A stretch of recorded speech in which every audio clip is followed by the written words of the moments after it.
it's wonderful to meet you. Thank you so much for taking a minute out today. I appreciate it.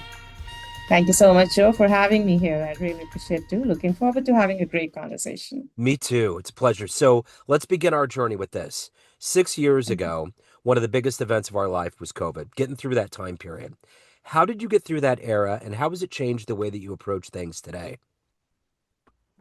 See, when people say 6 years ago we were in the middle of a COVID, and that changed me, for me, I mean, of course, it's a matter of perspective, but for me, things were already broken. For me, in 2018, that's even like 8 years ago, I went through a major crash.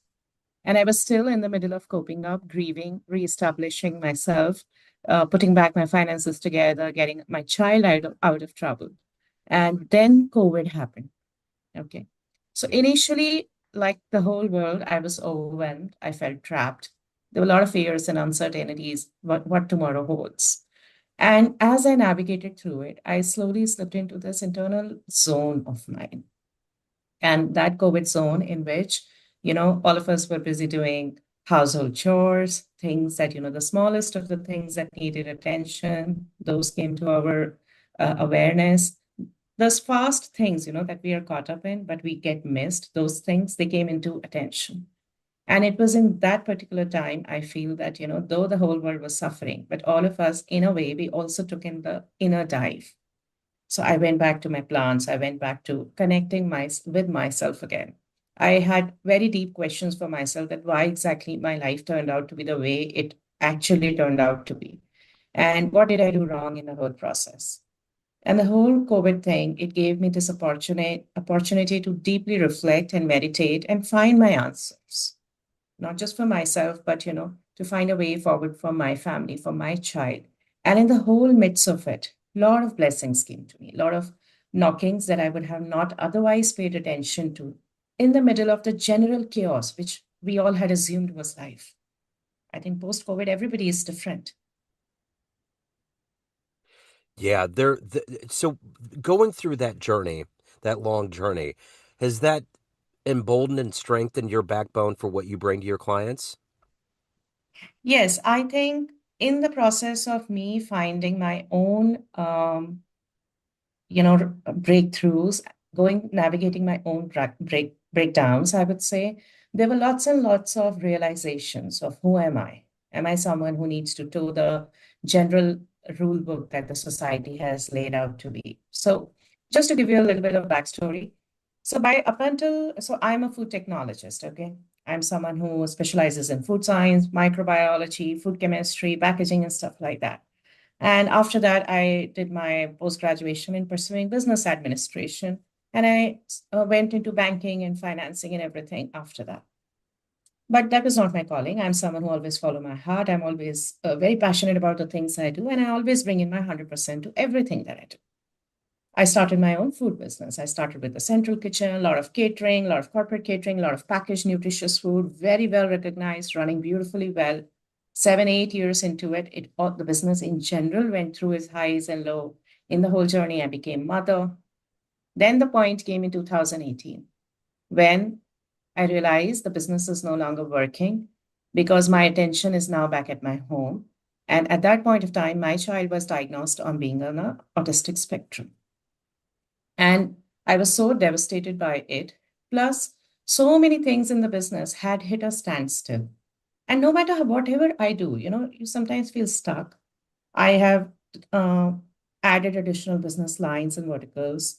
I've changed the model. I've changed the place. I've geared up for a bigger journey. But that time, I had also scaled up my business, took on more loans, and it was all of this should have actually accelerated my success. But somehow my whole body was telling me something is wrong.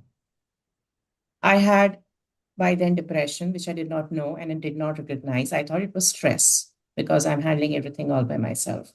And my child is very young. He was frequently falling sick. We had no support. We had, of course, we had house help and all, but we had no family to support us during that time. My husband was working. I was running business full time. The baby is young. So I thought all of this must be stress, nothing serious. Of course, I was going through a mental health crisis, but you know how we normalize all the chaos in our head? It's normal. I'm hearing thoughts which are so loud. that I want to shut down the business. I'm not sure any longer if I want to rule this business any longer. Another voice in my head would say, but this business is like your baby. You started it so young. Why you want to now abandon when everything is going good? Then, despite all the efforts, I will hit wall after wall after wall. And all of this chaos is happening. Okay, this is all happening in the background. I'm already in double mind. My body is showing all kind of symptoms. Like I remember my left calf muscle, it broke down. It was swollen up as big as my thigh. And I went to the doctor. Doctor said, "Did you fall anywhere?" I said, "No." I said, "Did you had an injury?" I said, "No." I said, "Did something happen?" I said, "No." They ran all the tests. Nothing came out. So what happened is that we don't know what's happening. You just take rest.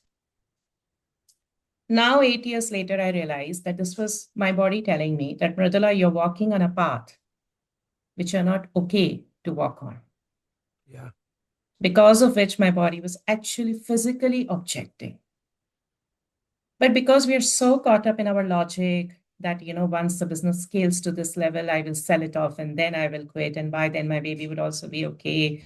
And, we all are so sold on certain visions that we forget to listen to our own self. What do we really want? And amidst all of this, 2018, I had to literally give a screeching halt to my business. So that was like 1.5 crore rupees in debt, which is like approximately close to a million, maybe not million.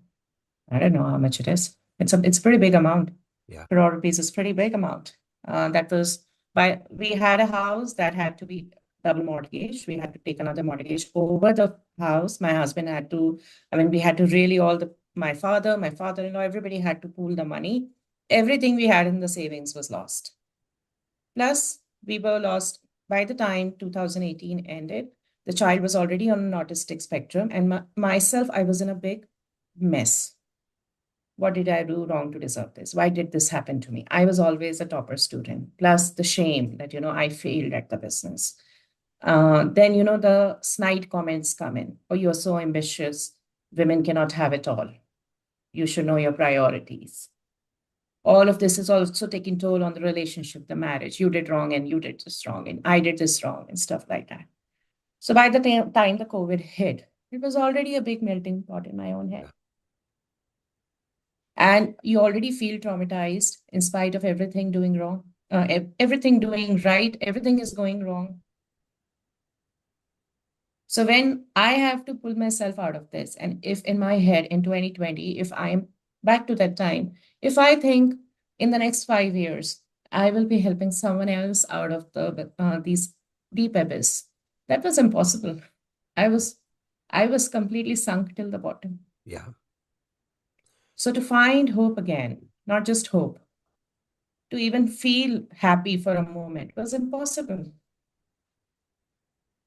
And in that moment, you cannot afford to crash. You have a child to still take care of. You still have to function. Otherwise, if I will not get up, for sure, what will happen to my child? He will only get worse.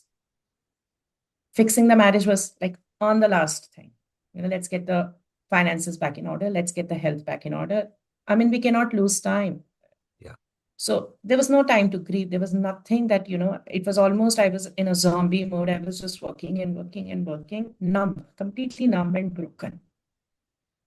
So I meet people every day now who are precisely where I have been, Yeah. and sometimes even worse. And now the debate in that moment, they are going, and even I am contemplating, I have also contemplated, maybe I am overachieving, trying to overreach the stars. Maybe things were supposed to be this way. Maybe my dreams were too big. They did not meet the reality. You begin doubting your own self. Yeah. And part of you feels maybe if I should accept that this is how my life is going to be, maybe if I should give up, then things would be easy. The problem is not that I failed, the problem is because I dreamt. And that takes you down through a very, very dark road. Yeah. Pulling myself out of this gave me answers which are required for anyone to wake up and dissect and realize you did not do anything wrong. When you did certain things at that point of time, your heart was set on different things. And as you went ahead onto that path, you failed to listen to your own self. That my whole body was telling me I need to shut down the business. I did not listen. My whole being was telling me something was off with my child. And though I was taking my child to the variety of doctors, I felt helpless because I knew that it was not going anywhere. That was enough for me, of a cue for me to reprioritize myself. So it was not that the God was punishing me, God was all the way trying to help me. Yeah, I get it. My son's on the spectrum. He's 21. I totally get it. I understand. So how's everything with your son now? He is perfectly perfect. How old is he? He's now almost 12. Okay. And after I shut down the business, I went back to my energy practice because that was the first time after many, many years that I could connect back to my psychic gifts that I always had. So one night while I was asleep, I had a very vivid dream that I was back to the classroom where first time I had learned Reiki. That was in school days when I was in class 10th. And when I woke up from that dream, I vividly remember my then master telling me that, human beings are quite foolish beings. When someone falls sick, they go to the doctor. When the one doctor fails, they go to second doctor. When allopathy fails, they go to alternative sciences. When alternative sciences fails, then they will go to some other kind of quacks. When everything has failed, then they will go to the temple or the church or some place to pray to the God. In the end, and then God laughs. I'm the most supreme being on the whole universe. You're coming to me in the end. I'm the last one you seek out. So then God says, my master said, don't make such mistake. If you have a problem, the first thing you should do is do Reiki.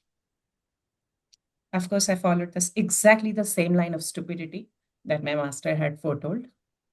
And after he came to my dream, I re-remembered what he had said.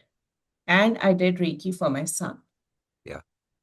And in by 15th day, I could see that there was a visible difference. He was not regressing. There was a lag for sure.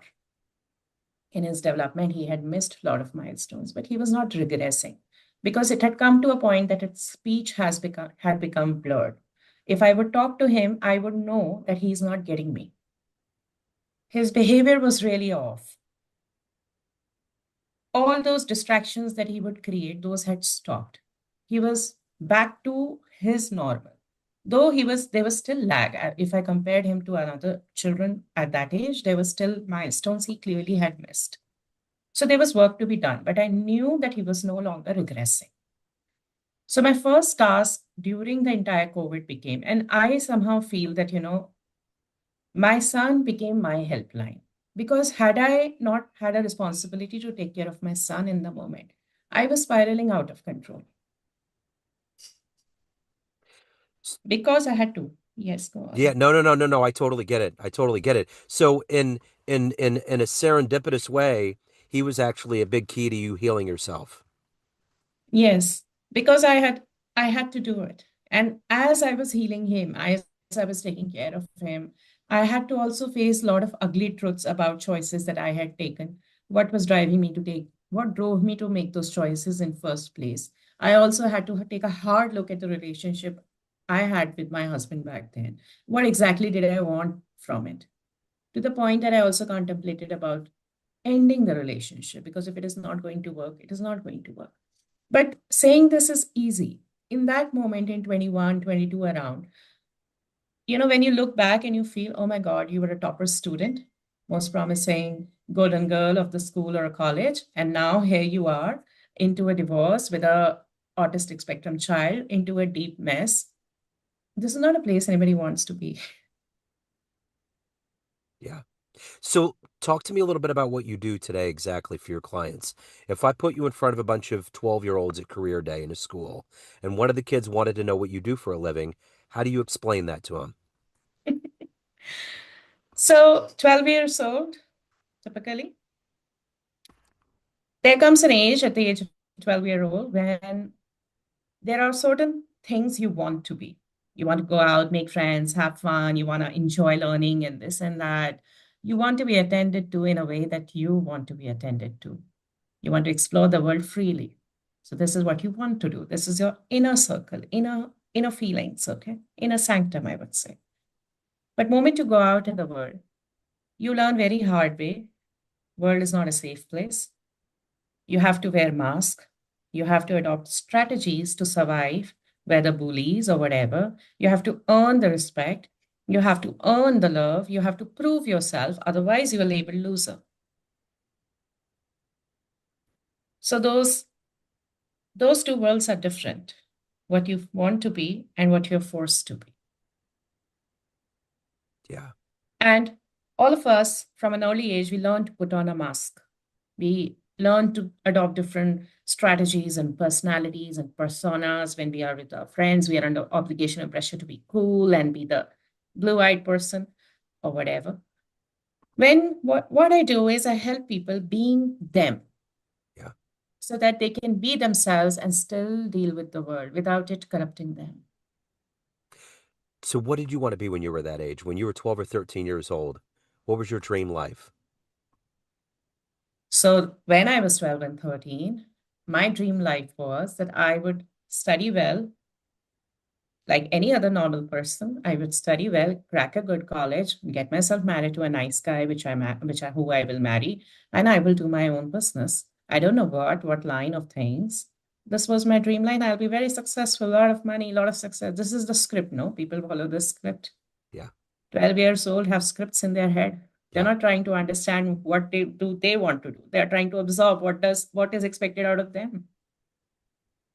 So So who's been that inspiration for you to get through these dark times, to find your footing, to go from one business to a healing modality for people? Because that takes a lot of strength. I mean, you still have to deal with your life and with things that are going on, but you're helping others. Who's been that inspiration that's allowed you to become you? So I feel everybody has got gifts. And in the sense that, guiding force, I've always had my inner voice. People have one voice, small inner voice, which tells them. I have a big player audience, which tells me, hey, Mridula, this is going to happen. Hey, Mridula, you should not be doing this. Hey, Mridula, this is not going to be. So at first, it was very, very terrifying to listen to the things which did not make any sense at all. I said, how is this going to be possible? And boom, it will happen in the next moment. So to own up to your own senses and to own up to your own voice and to become you is the most terrifying thing. Yeah. And people take all the roads possible to avoid the one which is destined for them. Yeah. And fate has a very tricky way. Okay. I was since 12th class or maybe since I was 12-year-old, I was going to study hard, crack certain good college and do my own business and marry a guy. And on the face of it, I checked all the boxes. I did exactly everything I wanted to. But the things that I very much was avoiding, listening to my own voice, understanding my own psychic visions, the blood that flows through my vein already carries certain magic, which I was not willing to own up. And then after 12th class, I was planning to become a doctor. And that was in class 10th around. That was when I officially got initiated into Reiki and all. So every time I would think of becoming a doctor, I would put energy on that future vision where I'm a doctor. I would hear objections. In Mridula, there is so much of, sick people around you. If you go close to such people, you will fall sick, which is true. Lot of problems are there, diabetes, thyroid, lot of lifestyle issues, but they are not really lifestyle issues. And medical science has no treatment for them. So in short, the question would come to me, do I really want to learn the science which looks incomplete? So this was the road I avoided. The result of it was twice I attempted medical exam. And here in India, it's very, very competitive. All over India, there are hardly 500 seats for becoming a doctor. Lakhs and lakhs of children apply. Both the times I missed by 1 marks. So Wow. a lot of angst was there in my heart that because of 1 marks, I could not become a doctor. And inner part of me knew I did not want to be a doctor, but I did not admit it to myself. I did not make it clear to my parents that these are my reservations. I did not handle all of those objections. What am I doing now? Same thing. I'm dealing with distressed people every day. handling their emotions, healing their diseases, understanding. I've cracked the exact same code that I had questions about, or why diabetes is happening. Every day we are getting clients, we are reversing that with healing. Every day, sometimes tumors, sometimes fibroids, sometimes skin allergies, things which have no medical explanations, but the roots of it lies in energy science. Yeah. So what was the problem? Was I not following the script was the problem, or was I not following my script that was the problem?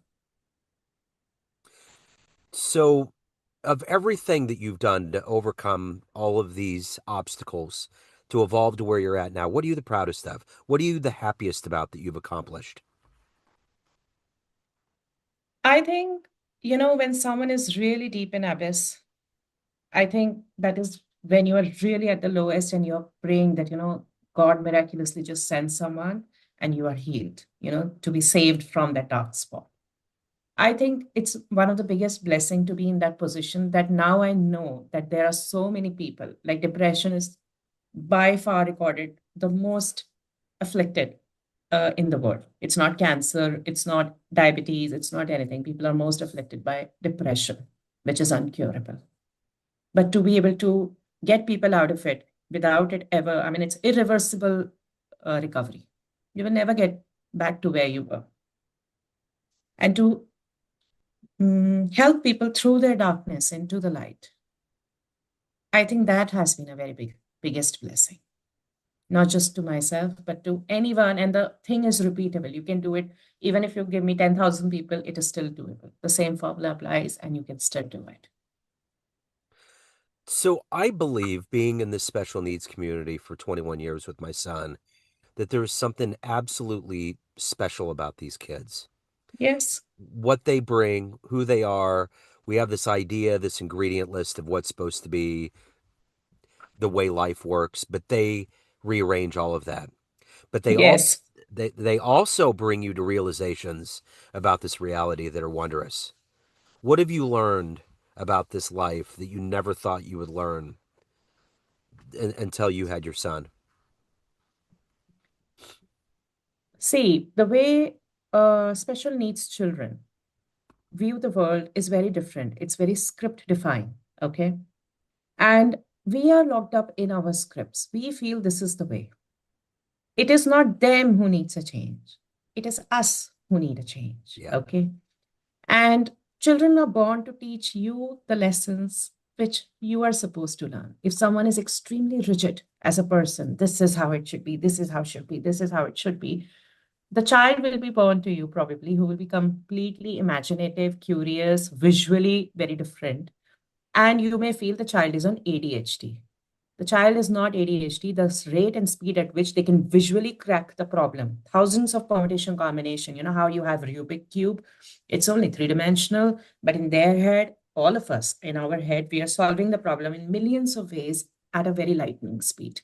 That yeah, is called as quantum possibilities. Okay. ADHD people, they are able to vibrate at a level that everything around them is a blur. And they are doing that quantum maths at a very high level. To us, that looks abnormal, but everybody's normal is different. yeah. And if you get an opportunity, if you have the ability to step in into their world, you will soon realize they are having a far higher logic levels than ours. Totally get it. They are not able to fit in the world. But the thing is, we are also not able to fit in this world. Yeah. What a great way of looking at it. So let me ask you this. At the end of the day, everyone has a perception of you: family, friends, clients, everyone that knows you, works with you, but you run the show. What's your perception of you? Who do you think you are? I think every person has multiple personalities and personas. And I think that, it's like mixology. You should have all the ingredients and you should have the ability to mix it right in that moment. That's how we mutate the energy in that requirement. A lot of times I may be losing it. At the end of the day, I'm still human. But I also know that with whatever aura, whatever energy, whatever frequency I now vibrated, I also know for a fact that if I have entered a room and if my presence is there in the room, whether in their head or in their heart or physically, I know my energy is making a difference, a positive difference into everybody's life that I come into touch with. To some, I may be friends, and I've got friends who are also my clients, and we might be going for parties, but we are also doing healing sessions, and they're also getting breakthroughs with me without me having to take a burden. Oh, I have now become their mentor, so my distance is changed. No, to be able to be very, very flexible like water, mutate wherever you need to be. That's the biggest blessing, so that you can wear all the mask at the right moment. You can be Yeah. the queen, you can be the cloud, no problem. Yeah. Yeah. Often in a split second you can change. Yeah. I totally get it. So who out there should be reaching out to you to heal, transform? Who would be an ideal client to reach out to you right now? So usually three kind of clients categories reach out to me. First category of clients is who are broken emotionally, physically, financially. Something has happened in their life. They could be in complete ruins. Maybe they have already tried a lot of things, but now they're at this point where whatever was their original thought about their life, their plan, that has all gone down the trash. They know if they continue like this, it's it's a lose-lose game any which ways. And they are desperate because they're really at the darkest end of the abyss. They need help. They cannot crawl out of that tunnel by themselves. Yeah. Either those people reach out to me. The second category of people who reach out to me is life is going good. There are no complaints, but I'm not reaching my full potential. I haven't had promotions since last so many years. The rate and speed at which I am growing, by the end of 50 years, I will just be covering one house debt. I have one child. It will be a miracle if I put the child through the college and have enough saved up for me and my wife or my spouse. And it will be a real miracle if during all of this I'll be having uh, zero health issues and zero personal conflict. So they know they are on the right track, but they also know this is not a good plan. Yeah. And they're very dissatisfied with the growth that they are having. Yeah. Or they have very high aspirations, but they don't know how to get there.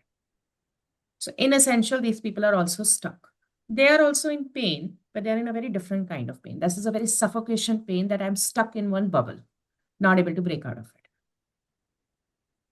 Those are the very, very, so in this category, I have students, people who are brimming with potential, not going anywhere. We have a lot of entrepreneurs, a lot of startups, people who are working professionals who are trying to balance home and the office.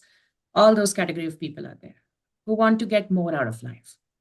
They're not without burning themselves, without it coming at the cost of their health or on their relationship or something. Yeah. Yeah, that requires a very different kind of mastery, how you can enjoy the wonders of the world while not spilling a single drop of oil from your mouth. Yeah. Yeah. That's a very different kind of mastery of energy. Okay. Those people are my clients. And then there are third kind of clients, people who have had it all. I'm having my passive income, I'm having my job, my career, my setup, everything is done. My children are all settled. My relationship is great. My health is great. Okay, great. Now what do you want? Oh, I don't know. Life seems bored. It's repetition, everyday golf and clubs and parties and this and that. It's empty now. I need something, a bigger purpose which can drive me, which is no longer just, venture capitalist meetings or places I can invest. I want to be invested into some greater cause. Yeah. So I ran the script. I'm successful. Now let's do things that I really want to do. Exactly. So if people want to take that next step or reach out, book an appointment, how do they do it? So we do have of course, a calendar they can book out. There's a very small fees. You can book like up to 45 minutes or 2 hours of my time, and we can figure out what your next step can look like, wherever you are, what level you are at, what should be the next level for you. And if you're willing, we walk forward. So the process is simple. You first book a discovery call or a clarity call with me. And then if you're okay with it, go with a deep diagnostic in which we undergo a very deep, understanding of what patterns in your life are plaguing. Yeah. What chakras, what energies, what nadis are broken, what must be true for your ancestors, what patterns have you inherited, what are your own. And we make a systematic list. There are one-to-one sessions in which we break through all the patterns. And then we also have group healings in which you learn from others. You expand yourself. By the end of like 12 sessions, which is like 24 hours, it's done. Okay. That's it.